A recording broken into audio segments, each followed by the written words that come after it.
సురేష్ భాయ్ ఇద్దరు చెప్పండి మేడం. ప్రమాణ స్వీకారం అందరికీ కౌన్సిలర్స్గా సో దాని ద్వారా ప్రకారం వచ్చేసినాం. మేము municipal chairperson vice chairperson elections boycott చేసి రావడం జరిగింది.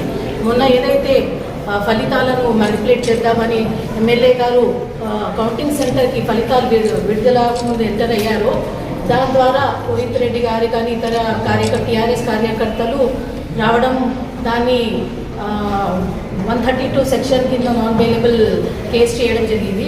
ఏదైతే రాజ్యాంగం అధికారులకే ఉన్నదా అదే అధికార పార్టీకే ఉన్నదా వాళ్ళు ఎంటర్ అయినప్పుడు తప్పులేంది పోలీసులు వీళ్ళు ఎంటర్ చేయడం వల్ల అబ్జెక్షన్ తెలియజేయడంలో అలాగే ఫలితాలు విడుదల కాకముందు మ్యానిపులేట్ చేద్దామన్న ఉద్దేశంతో రావడం జరిగింది. దాన్ని ఉద్దేశించుకొని ఈరోజు మేము చైర్పర్సన్ వైస్ చైర్పర్సన్ని ఎలక్షన్స్ని బైకాట్ చేసుకున్నాం. మేడం మీరు 12 మంది ఉన్నారు కదా.